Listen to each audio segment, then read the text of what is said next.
Today, I have got 17 books all set in Southeast Asia. I will share my book recommendations with no spoilers and tell you which are the best ones to read depending on what your vibe is feeling like. I've been super excited to record this one because I live in Southeast Asia. I've lived in Thailand for around 9 years and I travel extensively around this region. I've put on my dragon fruit earrings, especially for this video. I'm going to bounce around and not do it by country, just to shake things up a bit. At the end, I'm going to share the current book that I'm reading. And before we begin, I just want to have a quick moment to tell you about our sponsor, My Book Globe. I'm so excited to share my book globe with you all. I have been working on this interactive clickable map which spins and gives you book recommendations, all curated and read by me from all around the world. Every time I read a book from a new country, I will add it to the map, so the map is only going to keep on growing. Right, let's begin.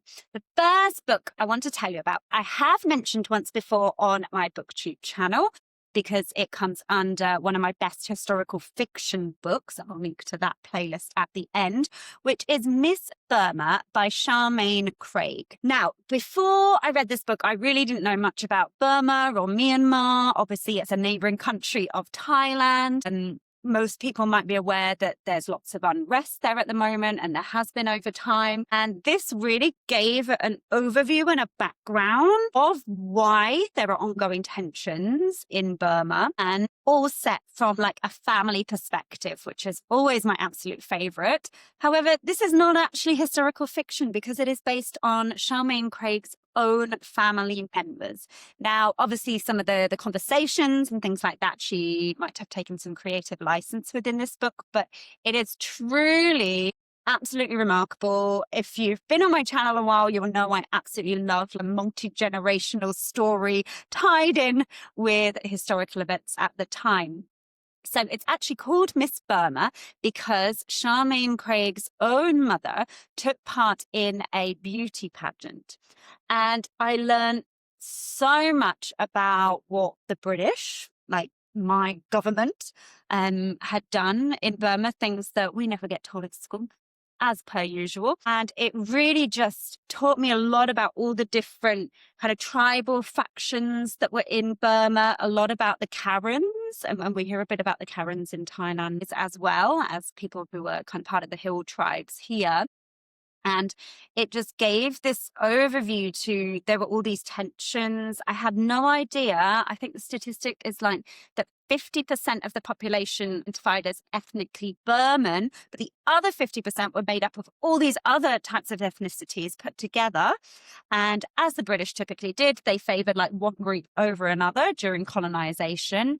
And it created this complete chaos. And this book was just really, really eye-opening about all that. I think there was a lot about the terrain and the jungles and how people were fleeing from war, from fighting, and the craziness and the thickness of the jungle and the mountains that they were having to get through.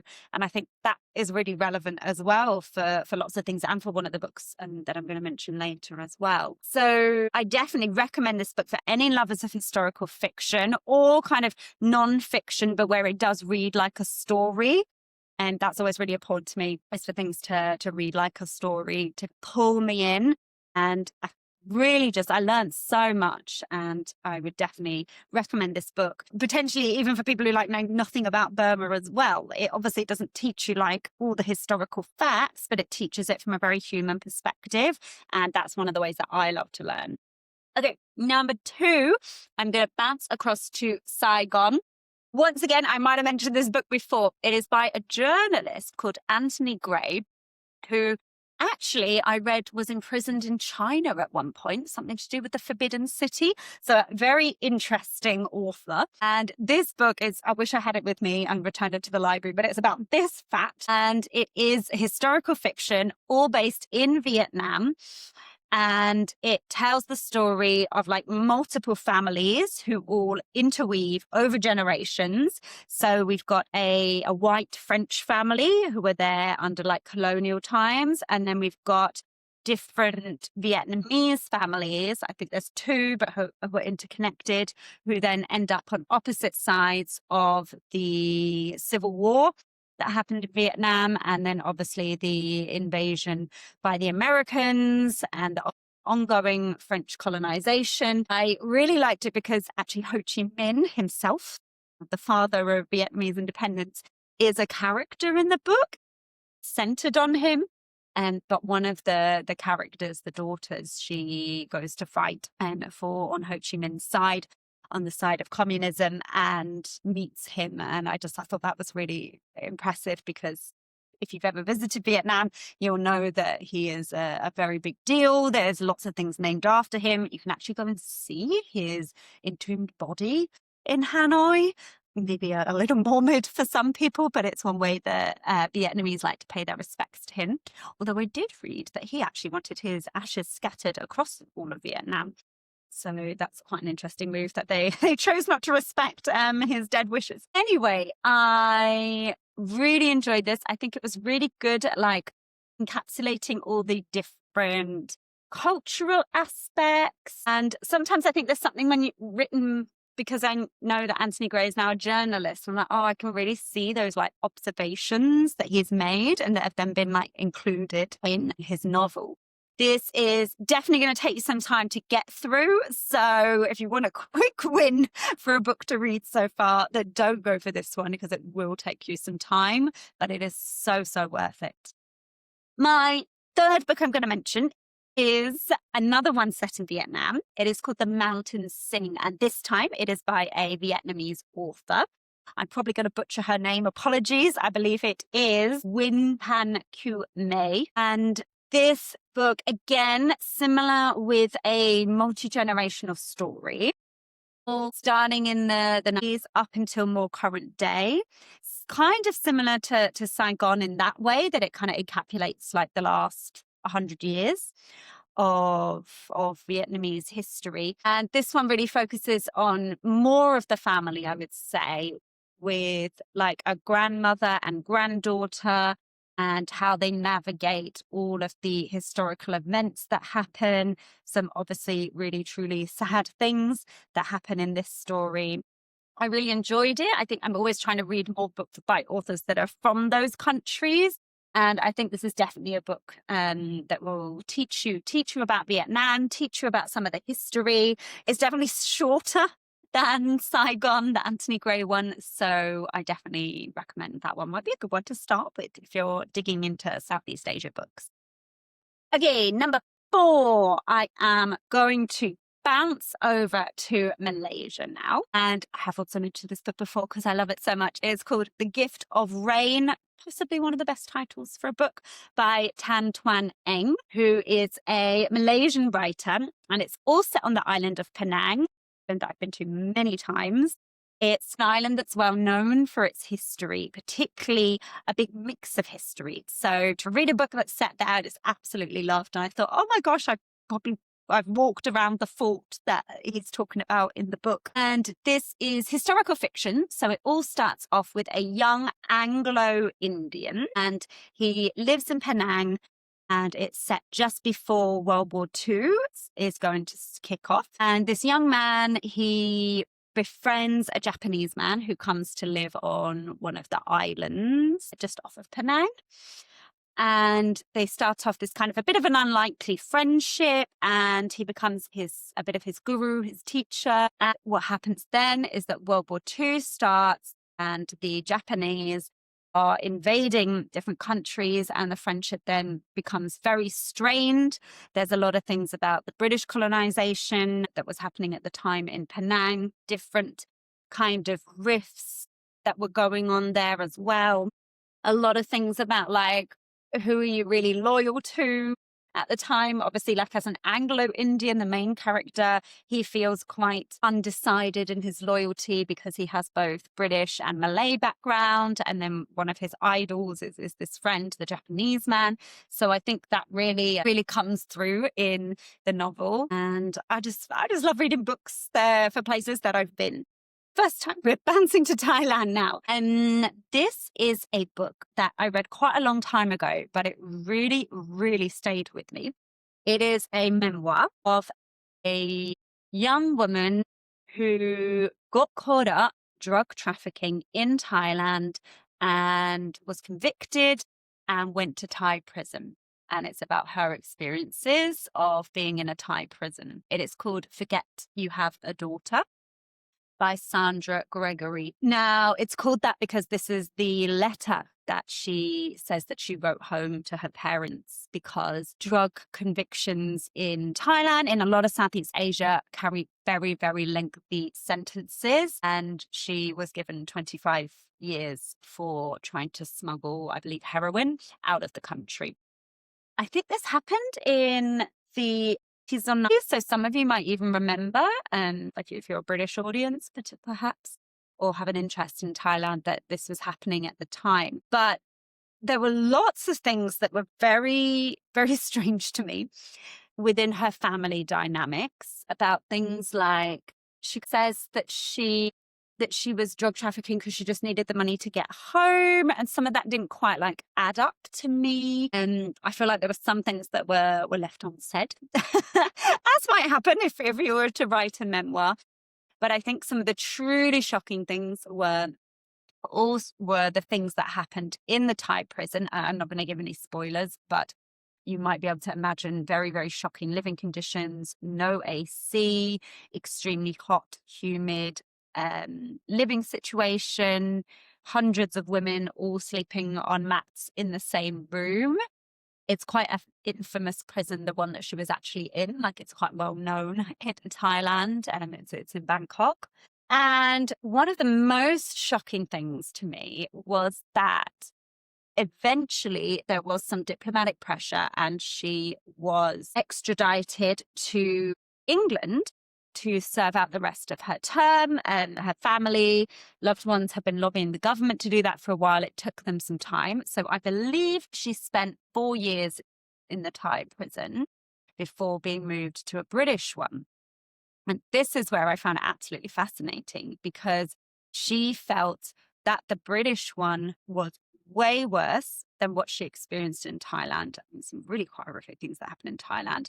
And it was because of the solitary isolation that happens in British prisons, where she would spend like most of her day by herself and was very isolated socially. And it's where she actually became depressed and had suicidal thoughts. And it was just very eye-opening to, you would think these living conditions are very different, but the fact that it was social and there were so many women all in the same room, for better or worse, it gave her some kind of connection, and that was completely stripped away from her. The other thing that I was absolutely shocked about, and I didn't know this before, was that when something like this happens and a prisoner is then sent back to their own country, some countries like Holland, for example, choose to retry those people and apply Dutch law. So if she had been Dutch, she would have spent another 18 months in prison in Holland, because they have very liberal drug laws there. However, my country, the UK, does not do that. I don't know if this is still true or not. I would need to look it up. She was still treated as a 25-year sentence. And as some of you are probably thinking, that is a life sentence. That is what you get for murder in England. And so she was in a maximum security prison. And she said she turned around one day and there was Myra Hindley there, who is one of the well-known of children in the UK. And I was really gobsmacked by that. Like, I feel like, oh my gosh, there's so much I don't know and I have no idea about in the prison systems. So yeah, I definitely was very eye-opening book. There's another book that I would like to read, something about it snowing in Bali, which I think is similar about the drug situation, but in Indonesia. And let me know in the comments if you've read that book, because that's one of the ones that I would like to read on my list. Okay, we are going to our neighbor now, Cambodia, for First They Killed My Father by Luong Ong. This is probably one of the hardest books to read because it is a memoir. It all happened, and it's about the atrocities that occurred by the Khmer Rouge under Pol Pot. And it all happened to this woman, and gradually her members of her family were murdered by the regime. We are not talking very long ago. For those of you who don't know much about Cambodian history, as I didn't before I read this book. And it was one of the worst atrocities that has happened probably in the world today. And the Khmer Rouge managed to murder, I believe it was a third of their own citizens. So it was like a huge genocide, but from within, to the fact where it was this presented as a class war. So what Pol Pot would do, the general who took over the army, he would fire up all of the kind of the rural community and turn people into soldiers and tell them that it was the middle classes in the cities that was the reason that they were so poor. And basically they got rid of all of the middle classes and all of the educated people. So you, as a teacher, I would have been on the firing line. Doctors, dentists, sometimes just people who wore glasses, who were seen as educated, were murdered. And it was really, really just shocking. This book is obviously very upsetting.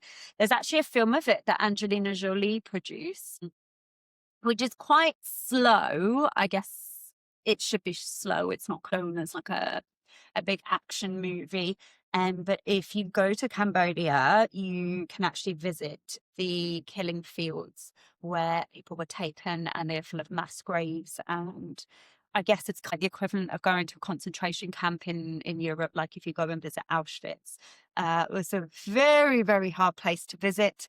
There's also the school that was turned into a prison that you can visit that I went to, and I actually found that worse because the fields almost felt like, well, maybe people are at peace now, but in the prison it just felt just full of spirits. And yeah, it was deeply upsetting. I went when I was only 22 as well, and I really didn't know much about it at all. This book is a really good way to enter it, and manage to flee as a refugee. A lot of harrowing stories about how refugees were treated as well, a lot about what was going on in the region at the time. So obviously things that link in with Vietnam, and a lot of things that mentioned about Laos, which is one of the books that I don't have on my list, is any books from Laos. And so any recommendations, please tell me. But a lot about like the land mines that were put there that are still blowing up children when they're running in the fields today. So yeah, pretty recent history that is still having an impact on this region today. Okay, my next one I actually have the book for, which is The Glass Palace by Amita Ghosh. I have recommended some books by Amita Ghosh before. This is part of a kind of trilogy, and I still haven't read the third one, but it goes with the Sea of Poppies, which is about the growing of opium and how people were treated there. This one is quite appropriate because it kind of mixes in a lot of different countries. So parts of this are set in Myanmar, in Malaysia, and in India. So it follows multiple different families, including the Burmese royal family who were ousted. We follow some Indian characters who are merchants. It follows a family and their children. You get a lot of different perspectives. It does get a little bit confusing at some points, and I had to keep thinking, oh wait, which character is that? So I definitely think it's like a good book to read like all in one go. Don't leave it a while between picking it up again. And again, I learned a lot. There was a lot about the Burmese royal family that I had no idea about. And a lot of things about the timber trade, which is why lots of these colonies were so interested, particularly the British, so interested in this area. Lots of things about timber and rubber and people making their money, but obviously kind of the colonizers are there and how that relationship develops. It's great. I mean, you can trust Amitav Ghosh to tell an amazing story and to have some really complex characters as well. Okay, going to The Beach by Alex Garland. This is a book that is probably most famous for its film counterpart by Leonardo DiCaprio and Danny Boyle. And I actually really loved this film a long time before I came to Thailand. And my mum, she really hates it because she's like, it's just a bonkers film, which it is a bonkers film. So it's basically about some tourists that show up in Thailand and they're trying to find, like a paradise beach. And they then form like a little hippie community on an island. And it's this idea of paradise that actually all gets broken down and it links in with like mafia. I thought the book does actually a much better job with giving the background to some of the characters. Like no spoilers, but one of the really sad things that happens in the film, I feel like it's like glossed over a bit, even though it does have some like traumatic impacts on other characters. But in the book, you really get how messed up that the main character played by like Leonardo DiCaprio in the film is by what happened. And it's quite interesting. And one of the fun things, if you ever visit Thailand, is that some of the scenes are all filmed in Thailand. So Maya Bay, one of the most beautiful beaches that is in this novel, is a place that you can go and visit. It's actually coming up as a baby shark nursery again now for baby black-tip reef sharks. They banned boats from going into the bay and people from swimming in the water and snorkeling. So the corals were recovering, and it's one of the really lovely conservation things that you want to hear about in Southeast Asia. And then there's another place where they jump from the waterfall, which is one of my favorite national parks, called Khao Yai, which is about 2 hours from Bangkok, one of the oldest parts of the rainforest in Thailand. So that's quite fun as well. So I feel like it is quite cinematic to read the book and see the film. And I think it's a great kind of backpackery vibe book of people searching for paradise and then finding paradise and realizing, oh, it's not all it's cracked up to be. Okay, my next book has another amazing title. It is called Bangkok Wakes to Rain. Pichaya Sudbantad, who is a Thai author. Now, I really wanted to love this book. There were elements of it that I liked, but overall, I think I wanted to like it more than I actually did. So it follows different characters in Bangkok, from foreigners, Thai elite, people working on construction sites, like a whole different range of backgrounds. And I just really wanted them to weave in, and it only kind of did. And the ending is very unusual, no spoilers, but it did something really weird to me. I wasn't prepared for what was going to happen towards the end. But no spoilers, so I won't talk about that. I think I do struggle a little bit with some translated works from Thai. I've read quite a few books that have been translated now. And sometimes I don't know if it's the author, I don't know if it's the way they're translated. I think obviously this is one of the biggest problems with reading translated works, is sometimes things don't come across that well. Sometimes I find some of the writing can be like a little stilted and doesn't seem to flow as I would hope it does. And I think it's just a shame, because I'm obsessed with this title called Bangkok Wakes to Rain, because we have a monsoon season. I live in Bangkok. I have done for 9 years, and I just wasn't quite the book that I hoped it would be. Okay, this next book is probably one of my favorite on the list. It is called The Narrow Road to the Deep North by Richard Flanagan. And actually, this is quite topical because I believe they have just made a TV version of this. It is historical fiction. However, the writer, his I can't remember if it was his father or grandfather, sorry, was actually a prisoner of war in this situation. So for those of you who might not know, and I definitely didn't before I read this book, there was a time during World War II where the Japanese were in Thailand, despite the fact Thailand has never been colonized. The Japanese were kind of left to get on in this area in Kanchanaburi in Thailand. And it is where we have the infamous Death Railway. So this is one of the atrocities of World War II, where prisoners of war, but not only prisoners of war, a lot of poor laborers were taken and forced to work in absolutely horrific conditions to pick away at the rocks in order for the Japanese forces to build a railway through Thailand into Burma, which could have meant that they would win the war. And they wanted it done as quickly as possible. So they basically used slave labor. And at the time, obviously, there were things about the treatment of prisoners of war and how, you know, you were meant to treat prisoners of war honorably because you hoped that the other side would do the same. And that was absolutely not the case. In Kanchanaburi now, we actually do a school trip to visit it with the 12-year-olds from the school where I work at. And you can go and see the cemetery there where there are American prisoners of war right there, Australian, some British, some from New Zealand, a lot of different groups.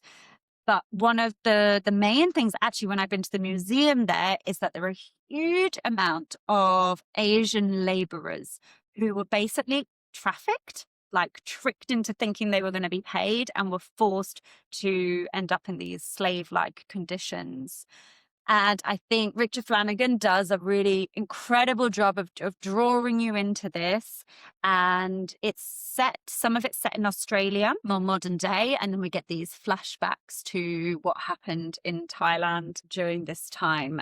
And it's very eye-opening. I imagine the TV show is going to be really grueling to watch because the things that happened there were really horrific. And just the way they drove people to work more and work harder and all the diseases that were around then. You see these moments where, like, obviously the Japanese as the holders of power there are also then how they're treated by the people higher up and how you feel like, oh God, maybe some of them don't really have much of a choice either.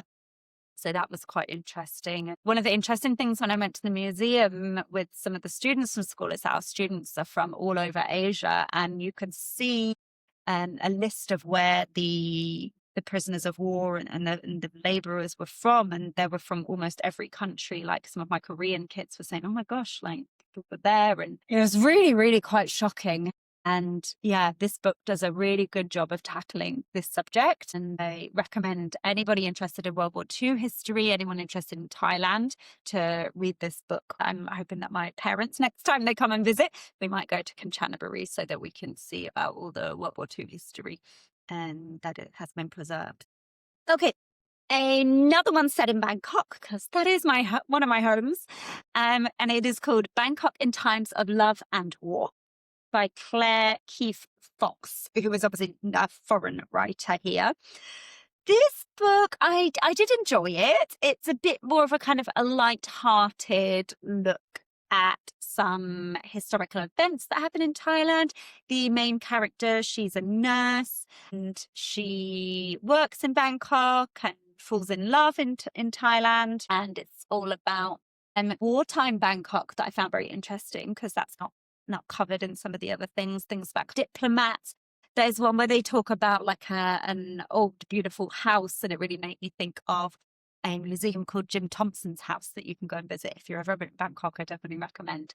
So that was really interesting for me in particular. And yeah, there's kind of this ongoing love story that you're not quite sure if it's going to end up happy or not. It's quite interesting, the huge influence of foreigners in Bangkok that came across in this book, like a lot of the hospitals that have been built and the kind of Christians that were here, and there were still whole areas called like St. Louis is one of the stops on the train in Bangkok which is where some of this was set. So I love that, obviously, knowing some of the places. It's really interesting. And yeah, it's quite light-hearted, I would say. Not as necessarily culturally informative as some of the other books.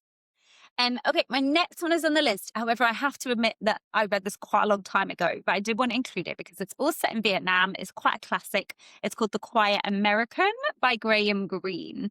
And it is, again, set during colonization of the French. We got the Americans there. And there's like an interwoven love story. I should probably have read it again before I started this booktube, but yeah, I just did want to mention that one as a classic. I do think I preferred the other ones though, maybe because they just felt more like emotional and immediate, not being a classic. I sometimes find that with some of the classics that modern day writing kind of pulls me more emotionally into a story. Okay, number 13, a little bit of like frivolity here. I've gone for Eat, Pray, Love by Elizabeth Gilbert. Now, I just said frivolity, but actually this book does a really good job of teaching people. It definitely taught me about what depression is and what it can feel like. So for those of you who don't know, you might know the awful film with Julia Roberts. Don't focus on that. I really think this book is fantastic. And the third part of it, so Elizabeth Gilbert is escaping from a deep depression. She has split up with her husband and having a very tricky time with that. She's fallen in love with somebody else. That seems quite a toxic relationship. And so she's a writer and she said, right, I'm going to go off. I'm going to try and find myself. And she goes to 3 different countries. Eat is Italy, Pray is in India, and Love is in Bali. And I would definitely say it's a very like idealized version of Bali, which is what a lot of foreigners think about Bali. And I really would like an Indonesian novel or two on this channel. So if you've got some recommendations for me, please drop them below. Because obviously Elizabeth Gilbert is a foreign writer writing about Indonesia.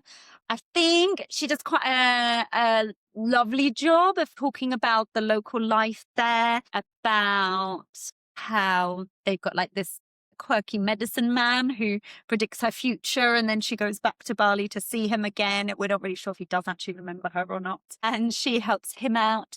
And there's some interesting things about her befriending a local Balinese woman and helping to raise money for this woman that doesn't get spent. And then this moment of, was someone kind of taking advantage of me or not? And I thought that was quite an honest, vulnerable thing to do, of like, oh, she's trying to help someone financially, but then she's not quite sure where this is going. She's trying to help this woman buy a house because she's a single mom. So just some quite interesting things about that. I wouldn't say it gives a whole lot of history or cultural references to Bali, but it's a kind of light-hearted read in that it obviously doesn't deal with some of the war crimes and things that we talk about in some of the other books. Okay, I just finished this other book as I was reading it for one of my book clubs. It is called The Night Tiger by Yangzi Shu. And I really loved this book. It was a little bit divisive in my book club, which is quite interesting. And one of the women in my book club said, do you think we read a book differently when we know we're going to talk about it? So that's something that keeps playing on my mind as well. So this is all set in Malaysia. And it's set around the 1930s. So there's some foreigners that are in the story. Mostly it is Malay people. And it follows a couple of different characters and how they're interconnected in a kind of like following like Chinese pairs and Chinese like written values. And I thought that was really interesting. Like I'm not explaining it very well, to be honest. You should read the book. It explains it better. And it really links in with a lot of folklore, which I absolutely love. I love learning about like ancient folklore and mythical things and superstitions that people believed and still believe. And there's this whole idea about kind of a were-tiger, I guess, so like a werewolf, but turning into a tiger, and its potential male trait. So this is kind of weaved into this story, and it's a lot about a quest of trying to return someone's missing finger to their grave after they die, and the kind of journey that goes on. There's some ridiculous, like, deaths that happen in the story, I suppose. But I kind of went with it because I felt like it was kind of a fun frolic that also included some folklore, and I really enjoyed that. I will say, I don't think this is a spoiler because I think it's obvious in the beginning, but it's one of the few books where I felt like I rooted for two of the main characters to get together who shouldn't be together. I'm not going to mention why, but like, that was interesting. We talked a lot about that in the book club, like, oh, why were we rooting for that? And then I do think there was some problematic things to do with sexual advances that happen in the book as well. And we were talking about, like, do we think that the author wanted that to be problematic, or whether we just found it so? I don't know. It made me think less of one of the male characters who I believe we are supposed to like. So that was quite eye-opening too. Okay, this other one is a Thai classic by someone called Siburapa. Sorry, I'm probably butchering a lot of different names here.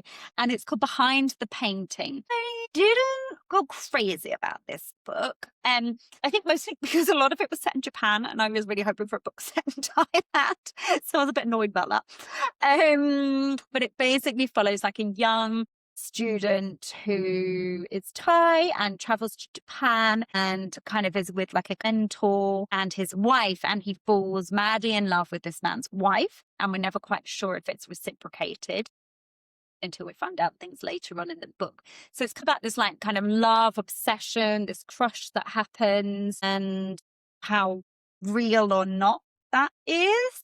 So it's quite, I'd say it's quite a slow book. If you love action, then I wouldn't read this book. And it was quite interesting to read such an old book. I believe it was written in the 20s or 30s. Yeah, got that idea of like yearning after someone and like, yeah, not acting on your feelings, whereas I'm feeling characters are bad and act on their feelings. So I guess it was maybe more Thai in that way of like, okay, like, keep your feelings down and save face and things like that. Whereas I like I'm a bit misbehaving in my stories, so that might be part of why. Okay, my next book I just finished, and I have some mixed feelings about it. It's called Catching the Sun by Tony Parsons. And it's set like modern day Thailand, and I actually thought it was a memoir when I picked it up and read the back. I bought it secondhand online, but it's not a memoir. It is a fiction novel about a family in England who moved to Thailand trying to look for a better life. There's been some very negative things that have happened in England that you find out later on in the book. And his wife and two kids come to Phuket, and it's all set there. So it's about like them befriending people. It's about the legalities of working in Phuket and not having a proper work permit. There's some things about police corruption in the story. There's a very interesting storyline about the Chow Lei, who are known in Thailand as sea gypsies. So they're often not kind of seen as proper Thais. They or have been over time a nomadic community who live on boats, fish for a living, and have been like on the edge of Thai society despite living in Thailand and this area. I kind of wanted more about that, and I've researched some before. Some of my kids did a presentation once on a kind of coastal communities and sea gypsy communities in Southeast Asia, who I'm really fascinated by, like the Bajau, some of the best known as free divers.